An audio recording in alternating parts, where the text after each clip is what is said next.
Hey, I'm Drew Carter from Holy Cross. I'm joined by my friends Ed and Kate from Dickinson and UMass Lowell. Excited that you guys are here today. A few quick housekeeping notes. This is being recorded. We're going to post this online on YouTube, and we'll send out links afterwards. So if by chance you're multitasking or miss part of this, certainly check your email next week, and we'll have links sent out. We'll also have, we'll include in that email recordings to our previous two webinars that we did this fall. One was on council recommendations, what colleges want to see, and the other one was on how we read applications, how applications are really read. Okay, so let's skip intros and let's just get right to it. Yeah. All right. So we're going to talk about school profiles, what colleges would really love to see. Kate, can you talk a little bit about what you want to see on high school's school profile as it relates to courses and levels and offerings and things like that? Yeah, sure. So I think first of all, to know that the school profile is an incredibly helpful part of the application for all of us. And I do, hope everybody realizes that we as counselors, as admissions counselors, as the folks who work with your schools really do try to get to know your schools really well. And so I would say the more years of experience somebody has working with your schools, the better knowledge they have of your curriculum. But you also have to remember there are brand new counselors that start in our offices every year who are assigned a region and will be brand new to your schools and learning about what you offer. And so I think, just a couple of things here: clear information about course levels, and making sure it matches the transcript. So we really are assessing not only the students' ability, right? So we are taking a look at what the grades are, and we know first of all that grades are different, and how students are assessed at every single high school is different. If there is a specific way your students are assessed, share that with us on the profile, so we can help better understand what those grades mean. And then same with courses, what those courses are, sharing with us if there is any nuance and information you can provide that will help us understand, is that a math class, is that a science class, is that an English class, how does that all fit together, understanding that what levels are allowed within your schools during what years. We know there are some schools that don't allow freshmen and sophomores, for example, to take higher level coursework. If that's the case for you, share that with us. The more we know as we're assessing a student's ability to challenge themselves and what they're taking advantage of within their curriculum, in terms of what that means for you, is really, really helpful. So again, being incredibly clear on levels. If that's non-traditional, we know not everybody offers honors and AP level coursework. It might be called something different. If that's the case for you, certainly let us know. And I know you have thoughts on course descriptions as it relates particularly to math courses. If you want to talk about that a little bit as you're reading at UMass Lowell. Yeah, sure. I mean, so for STEM programs in particular, and especially engineering and computer science, they are a calculus-based curriculum. And so we really do need to know that someone is ready for calculus. They don't need to necessarily have done calculus, but calc readiness is a key component of determining admission for those programs. And so there are a lot of times when you're reading a transcript and there's like a general mathematics course, or even something like like some cleverly worded course that is kind of difficult to determine what that actually means, even though, all of us here have been reading applications for a long time. There are times when, a clear description or at least a link to a description is super helpful. And so, yeah, that's kind of how we use it, or one of the ways we use it. I think also levels. I think there are, I guess my overall view would be, just don't assume that we know anything about your school, right? So what I mean by that is we have some local schools where they might have a level that's unconventional in terms of how it's labeled, so something like AS, for instance, a layperson just looking at an application for the first time doesn't know what that means. Or might I suggest a first-year counselor might not know what that means, right? If they haven't been trained on that high school specifically. And so outlining what that level means on the profile would be super helpful, you know. And there's a number of schools also with the movement away from AP, and or whatever, IB even, or whatever the case may be. If there is a course that is more rigorous, and that should be communicated to a college or to an admissions counselor, can like just make that pretty clear as well. So in addition to the math piece, those are two things that I would suggest. Yeah, I agree, Ed, and I think sometimes we find it confusing, and this isn't the case at all schools, but some schools where in certain subject areas, they may not offer honors or AP during a certain year. And so it's really helpful, you know, to understand whatever your highest and your second highest and maybe your third highest levels are, and whether they are offered each year in all subject areas. Like, you know, there are some schools I know that I read, and, you know, gosh, like there's no honors English in ninth grade.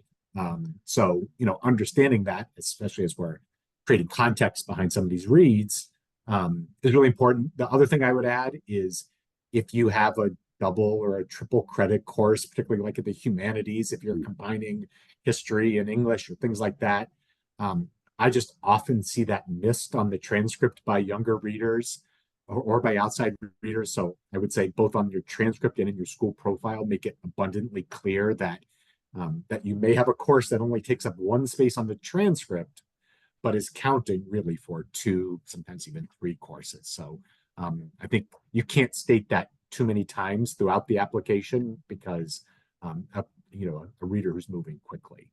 The other thing I would mention is, like, if you're offering college credit courses or college level courses, any information you can provide in the profile about how that college course is being leveled, what that means, is there credit given, where is the credit given, any information. We just see incredible variety across the country with what a college level course is and what that really means. And so helping us to create context there, because I think that's only going to get worse and worse and worse every single year. Yeah, Ed, is it necessary for a high school to list every course that they offer on the profile? I mean, I would think is helpful. I don't think it's necessary. I just think a way for us to access that information is necessary. So it doesn't necessarily have to be on the profile, because, you know, they can take up a lot of room. But some way for us to access that, I think is super helpful.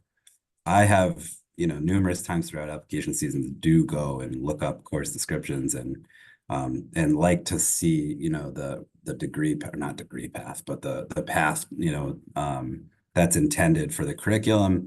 And so, yeah, I find that to be useful info on the profile, maybe not as much, but definitely a way to get there from the profile would be super helpful. Yeah.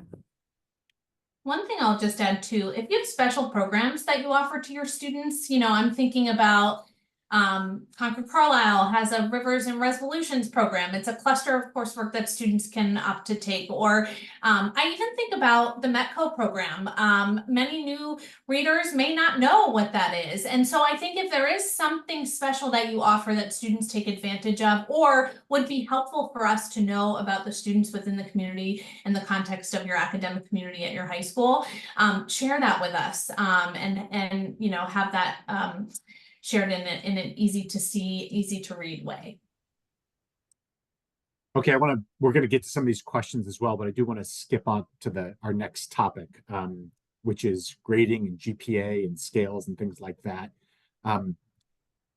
What information, Ed, do you want to see in a school profile about GPA scale or any sort of grade distribution, whether it might be, you know, deciles or a grade distribution chart or anything like that? Anything like that helpful to you reading at UMass Lowell?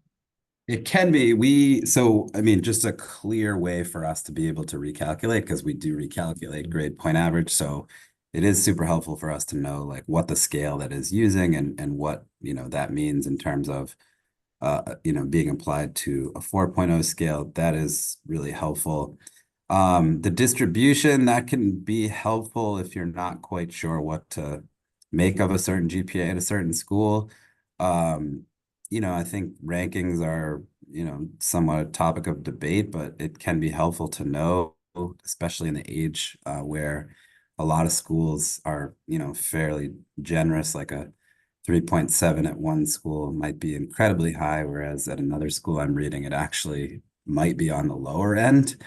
And so to be able to know that from looking at the distribution is pretty helpful. And that's really, it really does come from the profile. So that piece is helpful.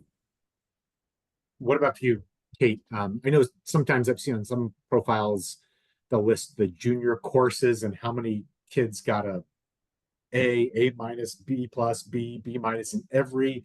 Is that sort of detail necessary, or is it just better to have a GPA distribution, or what's useful for you? Yeah, I think the simpler the better, but if that's really important within this context of your school to share information like that, then that's something I think individually counseling offices can decide. But I would say more often than not, to have that wider spread scale, distribution scale is helpful for GPA. And what about testing, averages, middle 50%, whether it's SATs, ACTs, or even AP scores? Is that something you will look for in a school profile, or is it just nice to have? Or I think we're all test optional at least. We've offered a no test option for a long time. I can't say we wouldn't look at it if we saw it. I think for schools that are looking for a certain profile of student, that kind of information can be helpful. We wouldn't necessarily look at that. I do think it is helpful to know whether or not a school is largely a college going population or not. Like sometimes, sadly, but it is true, those numbers can reflect that. And that's also helpful to know when you're thinking about the rigor of the school that you're reading. And that is the kind of contextual information that you can get out of those numbers. Obviously, you're reading the student within that context, but in order to have that context, it is helpful to have that information sometimes, right? So putting aside the value of test scores and things like that, we do know there is a through line there and what those numbers indicate about a school. And their population, especially as it relates to college going population. So that can be helpful, especially if you have it and they're strong and things like that. I think it can help. Kate, you guys have been certainly you've had a few different testing policies there at Dickinson. Is testing information, even for you guys at Dickinson, is testing information helpful in the school profile? It can be helpful. I will be honest, I'm not looking for it. So sometimes I guess too, in terms of strength of curriculum, in terms of the ability of the students within the high school, it can, if I'm unclear of the rigor, can be helpful to glance at, but I'm not looking for it usually. I can remember as a first or second year reader reading a couple schools that I was unfamiliar with, and then seeing the testing profile in the school profile and being like, oh, okay. It really helped to sort of put in context the level of student at that school, because their test scores were so high. And this was like first or second time through reading. And I don't know what your offices are like, but we are guaranteed to have 20 to 30% new readers every single year in our office. And we hope for 20 and hope it's not more than 30, but it's certainly been higher than that at times. And we do lots of training, but there's some training that just has to happen on your first cycle, reading on your own as you seek to gain context, understanding, and perspective. And the school profile can certainly, the school profile is probably much more for that person than it is for the three of us. Good point. And so I think, maybe I'm jumping ahead here, but I think I don't know, I don't remember if we have this, but I think it is helpful because different schools read differently, right? So I know all my schools pretty intimately. I definitely do not need a school profile, but like to your point, Drew, we're hiring 2 new counselors this year. We hired 2 new counselors in the prior year, and they may not know all their schools. So for them, you can only cover so much in training before reading actually starts in earnest. So to have that info on the profile is super helpful. I see a question here in the Q&A that's going to lead me to the next topic. So let's get to that one right now. Let's talk about college info. What do you want to see as far as matriculation information? Is it just enough to have, percents to 2-year and 4-year, or do you want to see like where the kids are going to college? And do you want to see that? How do you want to see that? I have my own thoughts, but let's start with you, Kate. Yeah, so very helpful. And I'll dig into it a little bit further. Again, we are reviewing students in context of the schools that they come from. And when we think about, we're thinking about rigor, we're thinking about how students are assessed, but we're also thinking about the strength of the school. And often the percentages to the 4-year college help us identify that and think about that a little bit deeper. And so I love to see a 4-year percentage and a 2-year percentage broken out. I don't know if either of you feel differently on that. I agree with you about the 2-year and 4-year, particularly reading other parts of the country. In California, where the community college going population is huge, and we definitely see that in certain states where there is a large population who are going to 2-year schools first and then on to 4-year. The variety there can certainly change by region. So I like seeing the breakout. If that doesn't make sense in your district or in your state, then I certainly understand that. But in certain states, I think it's not just a good idea. Probably it should be required to show that, because it does help us understand the context. What about you, Ed? Do you? Yeah, I think for in-state, it doesn't matter for us, because our mission is to serve the Commonwealth. And so regardless of percentage to school, we're looking to be as inclusive as we can. Where we have to parse it out is out of state. And part of that is because we want to make good bets on students, right? So we don't want to admit somebody who doesn't appear as if they can actually handle it and graduate, which is what we're all trying to accomplish. So some of those numbers can, again, it's similar to the testing info, where unfortunately it is true that a lot of those numbers really can be a good predictor of whether or not a student is a good bet. It doesn't mean there's not exceptions at some of the places that don't have awesome numbers. I think that's important to highlight. But what it does point out is, if a student is coming from a really strong school, as indicated by some of those numbers, it can be a reason that you might,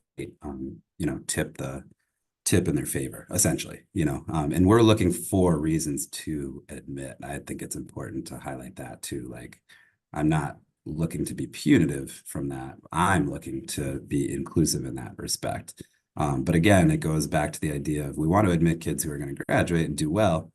And that is one of those where it's just a small piece of the puzzle, but it can be a piece of the puzzle. I want to just answer a question in the Q&A from a previous topic, which was about testing, and the question about I really like seeing which AP courses are offered in the profile amongst the course selection. But the question was, do you want to see information about AP scores? I think there are times when that's really helpful. I think every high school counselor knows that one AP physics teacher or AP calc teacher who gives everybody a B-, and all those kids get 4s and 5s on the exam. If you find yourself in that situation, I think that information is really helpful. And I think, you can look at your school's AP scores and figure out a way to package that information so that it is, whether you're just going to show 3 and above, or, percent with 3, 4, or 5, whatever it might be. I think that can really help us put in context some of those teachers who are very rigorous graders. I also think, to that point, Drew, like, that's more or less relevant at certain schools, so there are schools where an AP score directly correlates to academic success at that institution, and there's others where it may not. And so either way, it's useful to have that info. Right. And back to the college list, the question here, is it useful to see a list of recent matriculations or most common matriculations? That's a great question. And I think there's a lot of different ways to, I think, to represent what the college going culture is at your school. I think in particular, it's important that whatever list you're presenting is not 3-point font, because you've included every single school that every kid's attended in the last 5 years. That if your list takes up an entire page on your school profile, it's too much information and it's not going to be absorbed by the reader. I think half a page. And so however that is, whether it's top 30 schools attended over the last 3 years, or if it's schools with 2 or more students over the last 2 years, or if it's whatever it is, however you package the enrollment statistics, I think if you've got to cram it into a full page, it's probably getting watered down in such a way that the reader, it's harder for them to understand. I've seen some schools say, top 10 colleges enrolled at that are public and top 10 private, whatever it might be. I think that's you put it all on an Excel spreadsheet and you play around with it, whether it's last year or the last 3 years or the last 5 years or 2 or more students or 3 or more students, whatever it might be. Again, it doesn't have to be insanely specific, but it's just giving a sort of a broad swath, but also a fair piece of information about where your kids are going to college.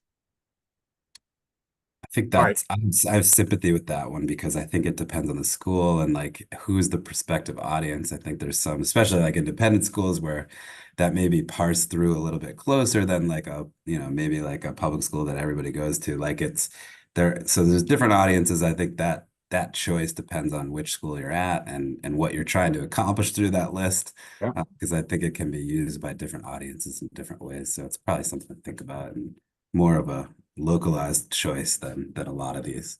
Agreed. Yeah.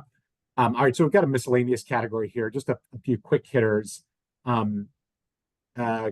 Contact information for school counselors. Ed, do you want to see that? Yeah, always. Yeah. And sometimes it can be outdated. That's fine. I just need somebody that I know can answer a question. Yeah.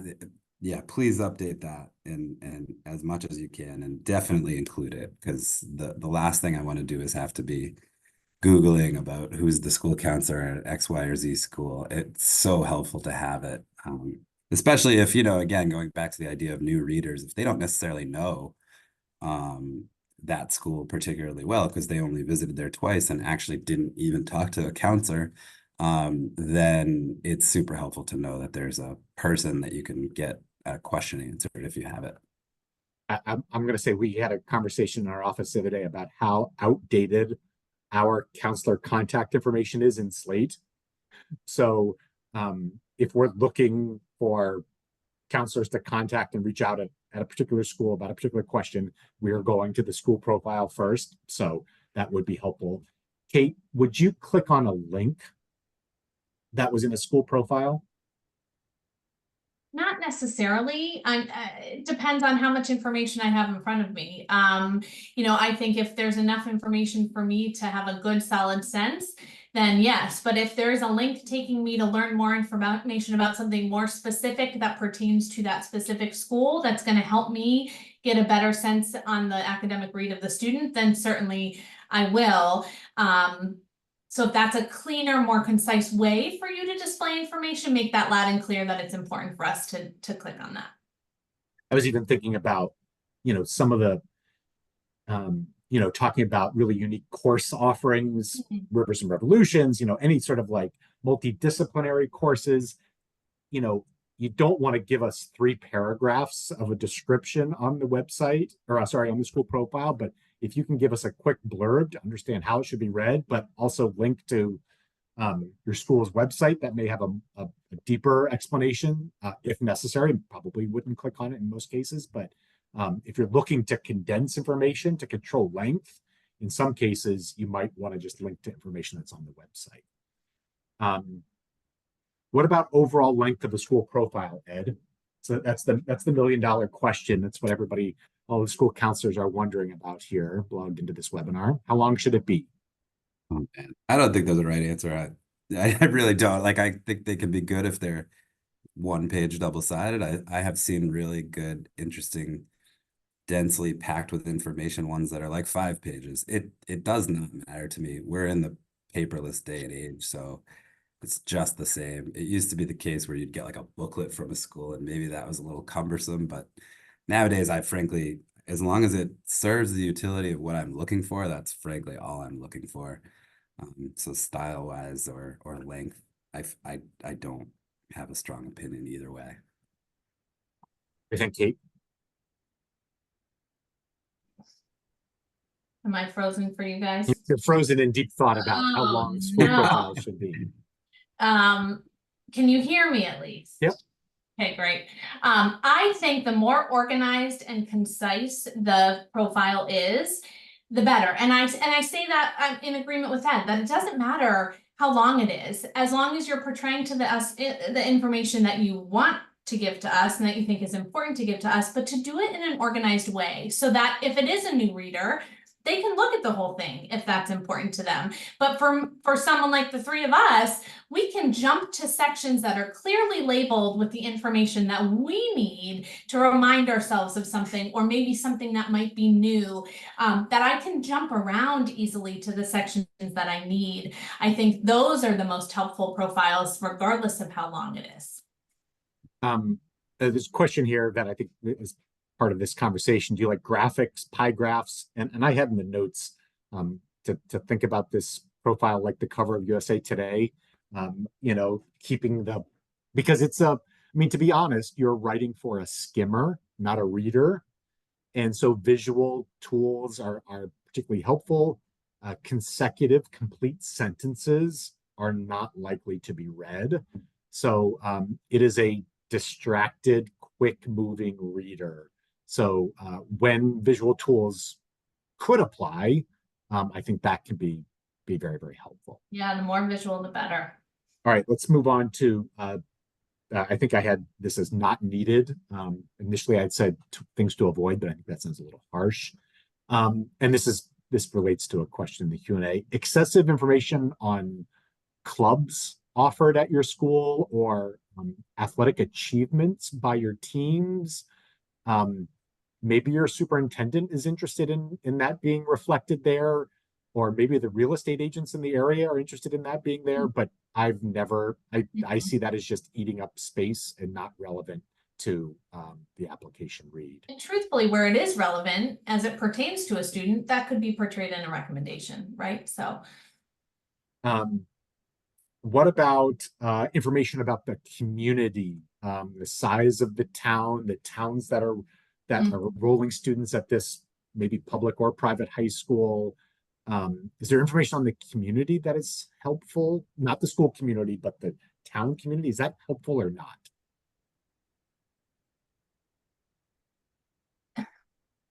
I think, again, if it's concise and organized in a way that if we don't need the information, we don't need to look at the information.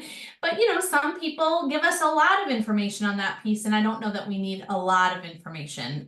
Again, better for that newer reader to get a sense of space and place maybe, but not necessarily something that everybody needs in every read. I would agree. I don't think I've ever read any of that. I would say if you feel you must include that information because the principal or superintendent says you must, then put it on page 1, because page 1 is usually skipped by the admissions reader because it usually doesn't include course or grade or matriculation information. So page 1 can be for the principal, superintendent, school committee. The rest could be for us. I can't remember ever using that information. Mission statements. That is getting some side to side head nods. I'm not interested in mission statements. I'm not going to read them. I guess I would qualify that though and say, like, if that is important to your school, like it's an identifying feature of your school, then I could see some utility there. And I can think of a few examples of that, you know. They tend to be more like specialized school, which would probably be reflected in another way. Okay. But sure, you know. Yeah, I actually, there's a piece there. I think you make a good point. Voc Tech School, I would love to know more about the programs offered there and if that's included in the mission. Right, certain schools that are unique in addressing particular learning differences and special programs, and if that's included in something like that, I think that could be useful information. But other than Yeah, that? I think we're all trying to also enroll the students who can do the work but who are a good match for our institutions. And so I would say if there's a reason a student might choose your school based on certain values or what makes it a good match, share what makes your school a good match for somebody, because maybe it would for us too. But in a lot of cases, that might not be relevant and or useful. What have you ever, Ed, have you ever been asked by a school to review their school profile and to give Yeah. feedback on it? And if so, what do you think of that practice? I love that. I think it's probably a good useful exercise for an office to reach out to like your top, however many schools, just to ask the question, do you have an opinion on the profile? And we worked with some local schools to help with that, and I think it only improved, and it also had the added benefit of we ended up talking about the layout of the transcript as well. And so that was just a really helpful thing. It was a great back and forth conversation. I think those kinds of things can only strengthen relationships also. So there's a number of added benefits in addition to just trying to get your profile as strong as you would like it to be. Yeah, so we've done that with a few local schools, and that was super helpful for us. I would imagine it would be for others as well. Yeah, allow us to be a resource for you. And I think anytime the transcript and the school profile can go hand in hand in tandem, and kind of really work together, the more helpful both pieces are. And I would say this is from my own personal experience. I've really enjoyed and given incredibly thoughtful and detailed feedback to that question and review of a school's school profile when it happened in April, May, or June. When it happened in September, Yeah. I know there's a few times I thought I would have time to reply to that email and didn't. And I know the school was on a timeline to finish it.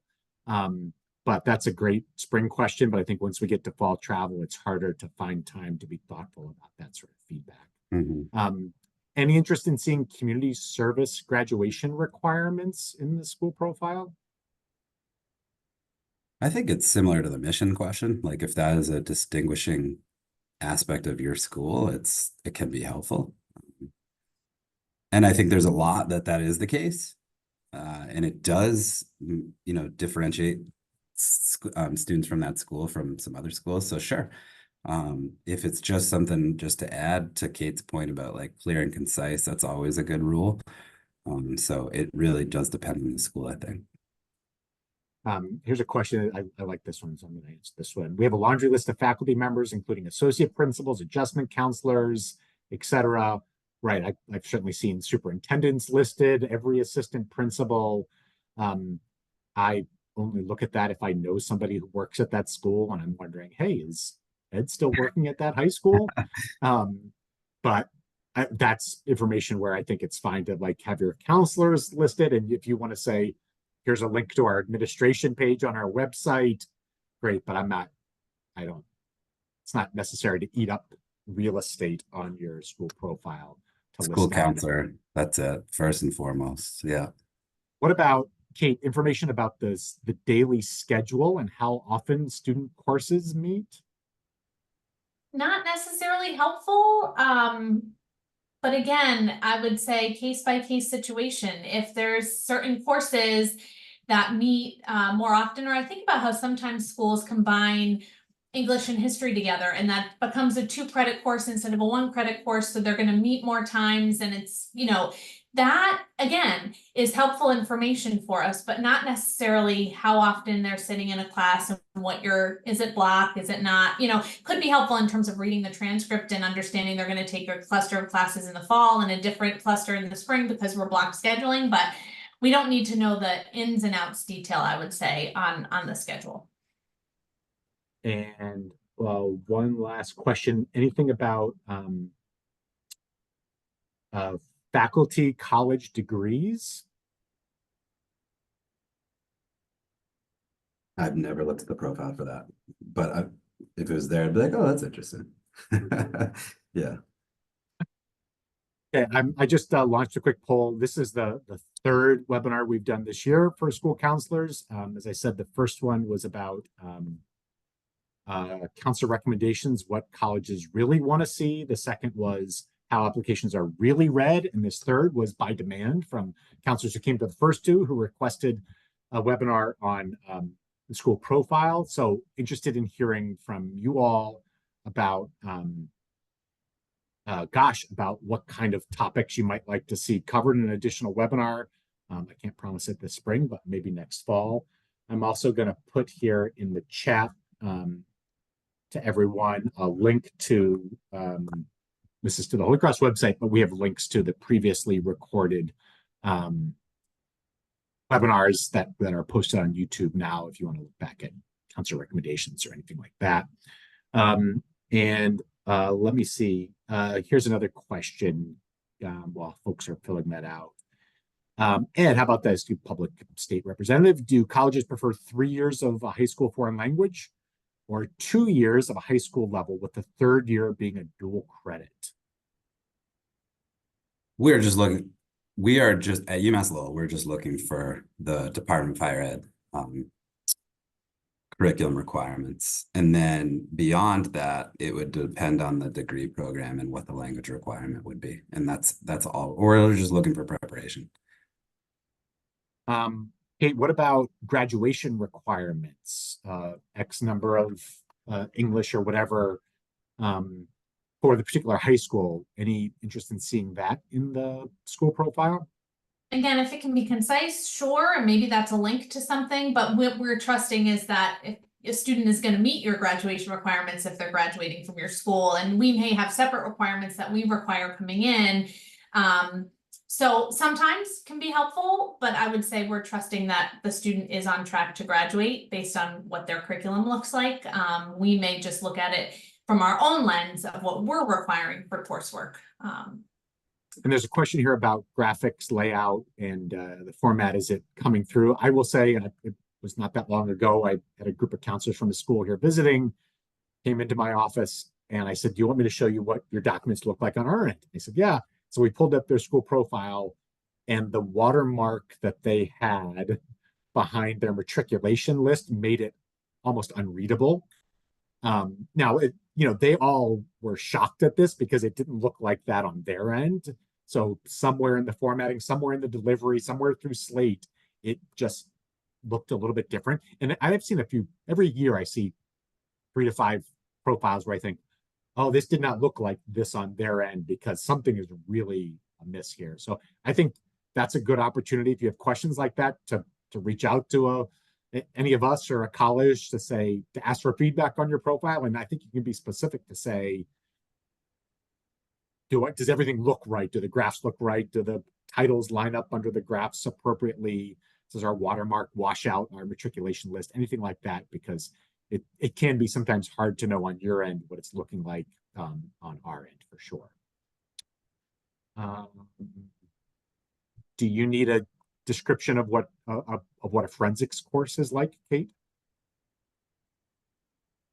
Again, I think a description where anything is outside the norm, maybe, of what we might assume, or where we're not understanding where it's going to fall in terms of discipline.